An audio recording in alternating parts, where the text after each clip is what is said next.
नवरात्रि चल रही है। इस समय मुझे उचित लगा कि मैं आपसे अपनी दिल की बात कहूं। जो सच्चाई मैंने उत्तर प्रदेश में पिछले 2 सालों से देखी है, जब से मैं यहाँ पे काम कर रही हूँ, वो सच्चाई मैं आपके सामने रखना चाहती हूँ। शुरू में जब मैंने यहाँ काम करना शुरू किया तो एक घटना हुई यहाँ से कुछ ही दूर सोनभद्र में। इस घटना में 13 आदिवासी खेत में काम कर रहे थे। जब पुलिस प्रशासन की सहमति से कुछ लोग उनकी ज़मीन लेने की कोशिश कर रहे थे, वो लोग आए, ट्रैक्टर जीप लेके आए और उन्होंने मारपीट की, गोली चलाई और 13 आदिवासियों को शहीद किया। सोनभद्र में नरसंहार हुआ। जब मैं उनसे मिलने गई तो मेरे मन में एक बात बहुत स्पष्ट मुझे लगी। जिस परिवार के पास मैं जा रही थी, वे कह रहे थे हमें मुआवजा नहीं चाहिए, हमें पैसा नहीं चाहिए किसी सरकार का, हमें न्याय चाहिए। लेकिन दीदी, हमें न्याय की उम्मीद नहीं है। उसके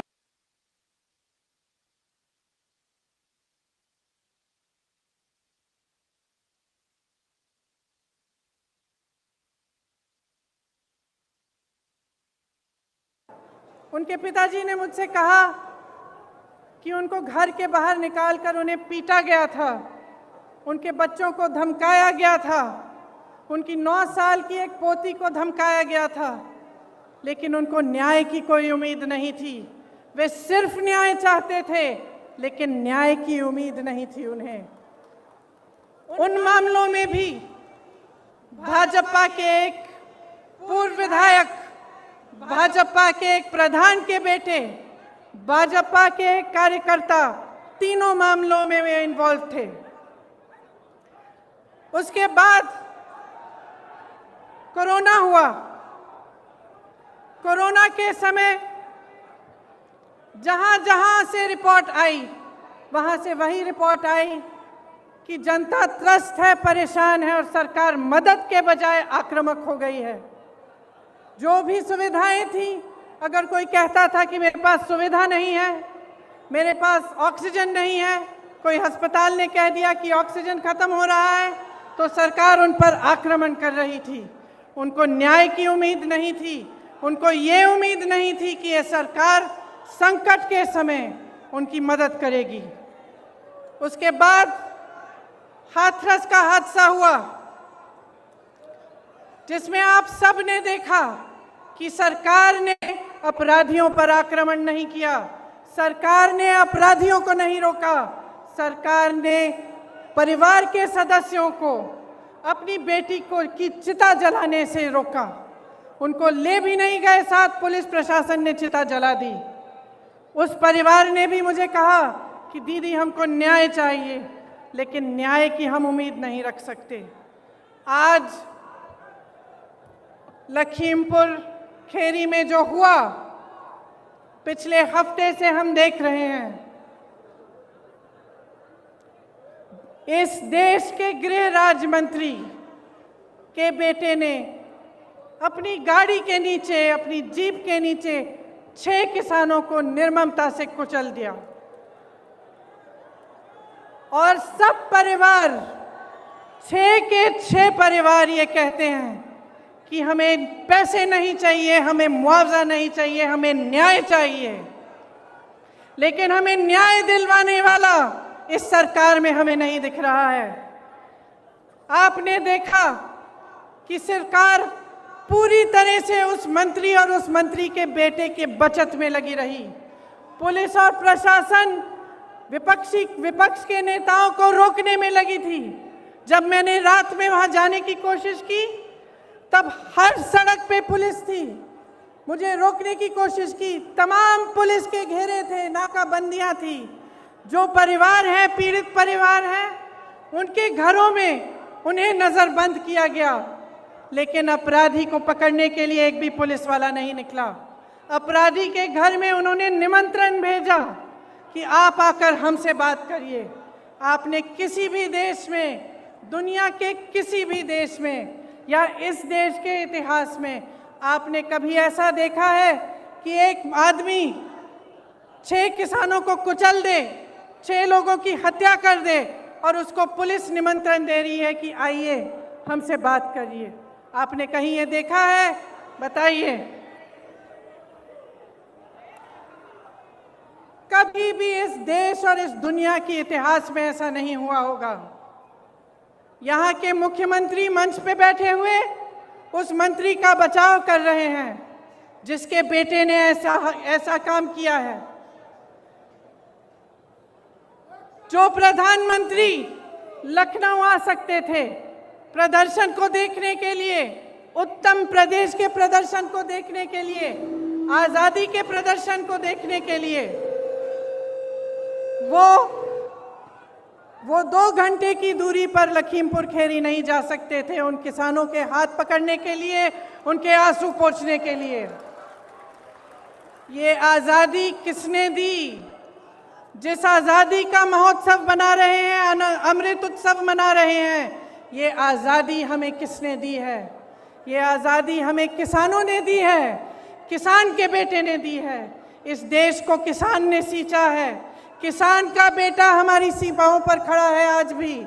ये किसान के बेटे हैं जो हमारी सुरक्षा कर रहे हैं, हमारी सीमाओं पे इस देश की आज़ादी को निर्भर रख रहे हैं।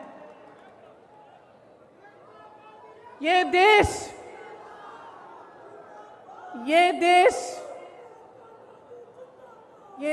क्या है? ये देश एक आस्था है, एक उम्मीद है।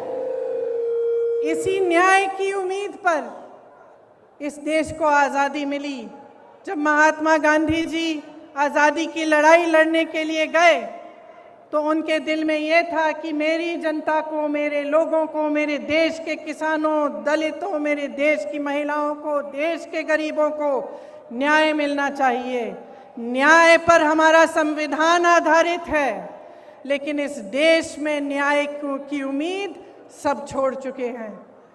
तो मैं आपसे कहना चाहती हूं कि जब लखीमपुर खेरी में मैं शहीद नक्षत्र सिंह जी के घर गई, उन्होंने मुझे बताया कि उनका बेटा सीमा सुरक्षा बल में दाखिल हुआ है। जब मैं अगले परिवार से मिलने गई तो मुझे बताया गया कि उनके तमाम भाई बहन सेना में देश की सुरक्षा करते हैं। जब मैं रमन कश्यप पत्रकार के घर गई, मुझे बताया गया कि उनको काम करते करते मारा गया, उनको जीप के नीचे कुचला गया क्योंकि वो वीडियो ले रहे थे, सच्चाई दिखाना चाह रहे थे। सारे परिवारों ने यही कहा कि हमें न्याय मिलने की उम्मीद नहीं है। तो अगर हमारे देश में कोई कुचला जाता है, किसी के प्रति हिंसा होती है, किसी पर अत्याचार होता है और उसको न्याय मिलने की उम्मीद नहीं होती, तो किसके पास जाएगा? अगर सरकार, मुख्यमंत्री, प्रधानमंत्री, गृह राज्य मंत्री, विधायक सभी मिले हुए हैं, सभी अपनी पीठ मोड़ देते हैं उनकी तरफ, तो किसके पास जाए जनता और क्या करे? आप जानते हैं कि किसान ने 9-10 महीनों से एक आंदोलन जारी रखा है। 300 दिन से अधिक ये आंदोलन चला है। इसमें 600 से अधिक किसान शहीद हुए हैं। क्यों कर रहे हैं ये आंदोलन? ये आंदोलन इसलिए कर रहे हैं क्योंकि ये जानते हैं कि ये सरकार के जो 3 कानून हैं, उनके ज़रिए उनकी आमदनी उनके खेत, उनके फसल सब इस सरकार के खरबपति मित्रों के पास जाने वाली है, उनके कब्जे में होने वाली है। मोदी जी के अरबपति मित्रों ने पिछले साल हिमाचल से सेब 88 रुपए किलो में खरीदा था। इस साल वही सेब 72 रुपए किलो में खरीद रहे हैं और सबकी मजबूरी हो गई है कि वो सेब का दाम घटाएं। किसान की लागत बढ़ गई है, क्योंकि फसल की कीमत तय करने का फैसला अब खरबपति कर रहे हैं। इसीलिए मनचाहे ढंग से कीमत घटा दी गई। ये स्थिति पूरे देश में होगी। जब इनके कानून लागू होंगे तो आपकी खेती, आपके फसल सब आपसे छीना जाएगा।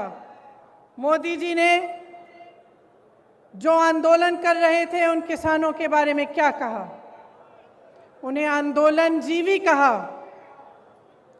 आतंकी कहा, योगी जी ने उपद्रवी कहा, धमकाने की कोशिश की। इसी गृह राज्य मंत्री ने धमकाकर कहा कि मैं 2 मिनट में तुम्हें सबक सिखा दूंगा। आंदोलन करने की कोशिश की तो 2 मिनट में सबक सिखा दूंगा। दुनिया के कोने कोने तक हमारे प्रधानमंत्री घूम सकते हैं, अमेरिका जा सकते हैं, जापान जा सकते हैं, देश देश में भ्रमण कर सकते हैं, लेकिन अपने किसानों से बात करने के लिए अपने घर से मात्र 10 किलोमीटर दूर दिल्ली के बॉर्डर तक नहीं जा सकते।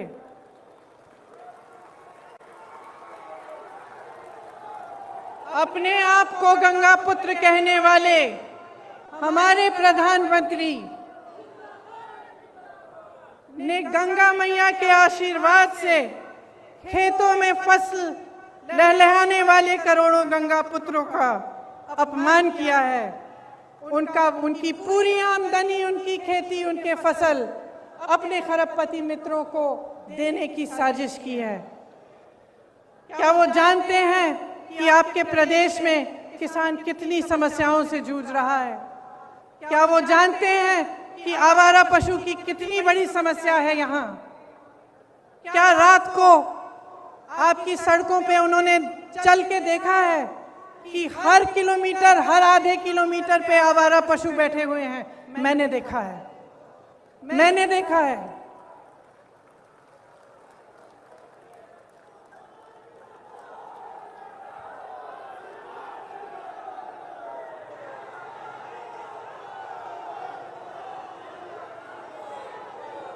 किसानों की बिजली के दाम 3 बार बढ़ा चुके हैं। क्या नरेंद्र मोदी जी ने देखा है कि आपको कितने बड़े बड़े बिल मिल रहे हैं? कि जब आपको बिजली नहीं मिल रही है फिर भी आपको बिजली के बिल मिल रहे हैं। क्या प्रधानमंत्री जी ने देखा है, कुछ कहा है इसके बारे में? प्रदेश का हर परिवार त्रस्त है, दुखी है। धान और गेहूं का दाम नहीं मिलता, यूरिया खाद बेहद महंगा हो गया है, जीएसटी, खेती के जो खेती में काम करने के इंस्ट्रूमेंट होते हैं उन पर भी जीएसटी लगा रखी है। 100 रुपए का पेट्रोल, 90 रुपए का डीजल, 900 रुपए में रसोई का गैस,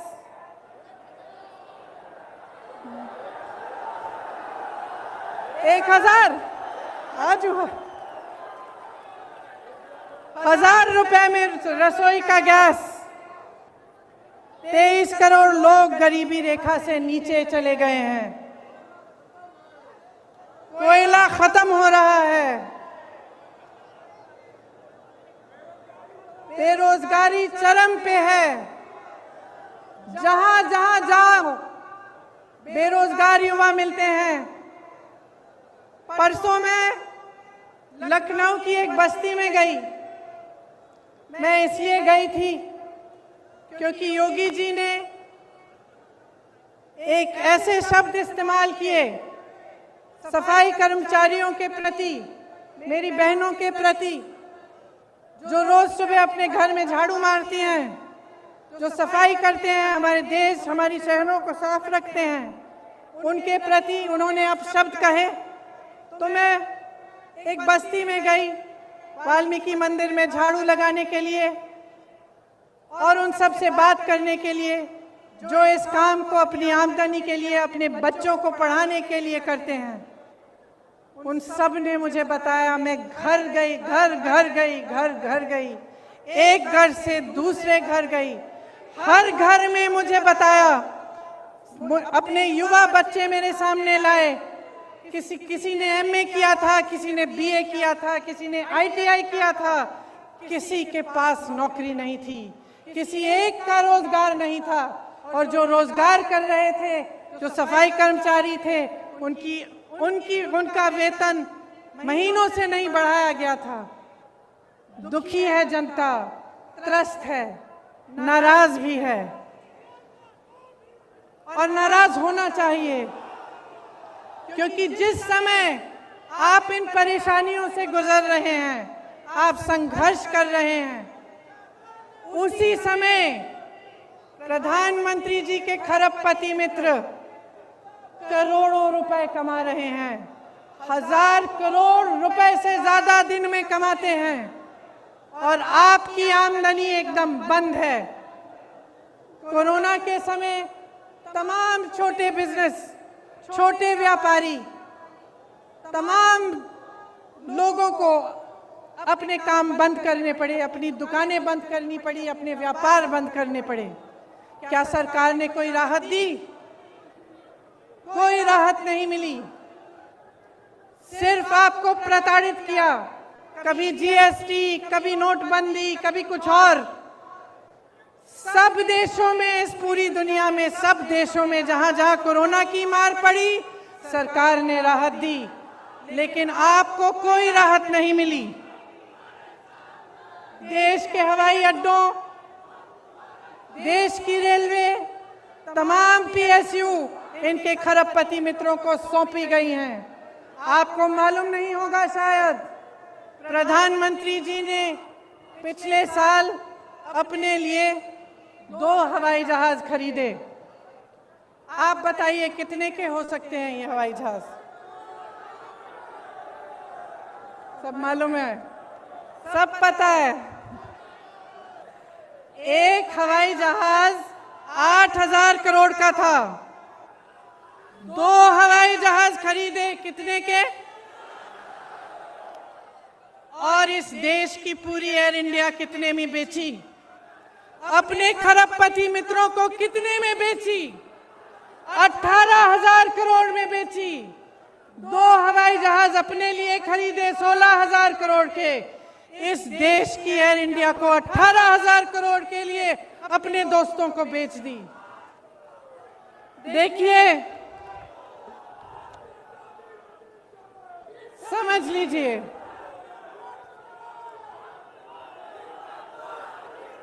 समझ लीजिए, जब जब मैं बात करती हूं लोगों से,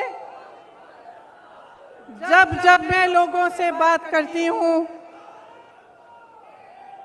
एक बात उभरती है कि हाँ, कुछ हो नहीं रहा है, कमाई नहीं है, रोजगार नहीं है, किसान त्रस्त है, नदियों के पास रहने वाला निषाद त्रस्त है, दलित त्रस्त है, महिला त्रस्त है, सब त्रस्त है।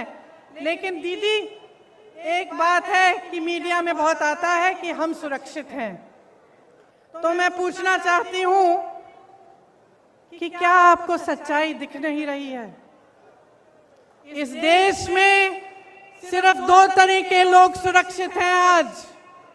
एक जो भाजपा का सत्ताधारी नेता है वो, और दूसरा जो उसका खरबपति मित्र है। सिर्फ 2 तरह के लोग सुरक्षित हैं। इस देश में कोई धर्म का व्यक्ति सुरक्षित नहीं है, किसी भी जाति का व्यक्ति सुरक्षित नहीं है। इस देश में ना मजदूर सुरक्षित है, ना मल्लाह सुरक्षित है, न निषाद सुरक्षित है, न दलित सुरक्षित है, न गरीब सुरक्षित है, न अल्पसंख्यक सुरक्षित है, न मेरी महिला बहनें सुरक्षित हैं। इस देश में सिर्फ प्रधानमंत्री, उनके मंत्रिमंडल के लोग, उनकी पार्टी के लोग जो सत्ता में हैं वो सुरक्षित हैं, और उनके जितने भी खरबपति अमीर मित्र हैं वो सुरक्षित हैं। इस बात को सही ढंग से पहचानिए। ये देश नष्ट हो रहा है, इस बात को पहचानिए। जितने भी इश्तिहार बस स्टैंडों पे लग रहे हैं, बड़ी बड़ी होर्डिंग्स लग रही हैं, इनके पीछे जो सच्चाई है आप जानते हैं। आप जी रहे हैं उस सच्चाई को, आपका अनुभव है। आप बताइए, आपको फसल का दाम मिलता है? गैस सिलेंडर मिलता है आपको? भर पाती हैं आप? आपके बच्चों को रोजगार मिलता है? तो सच्चाई क्या है? और इस सच्चाई को बोलने से लोग डर क्यों रहे हैं? किस चीज से भय है? क्या हो जाएगा? समय आ गया है, चुनाव की बात नहीं है, अब देश की बात है।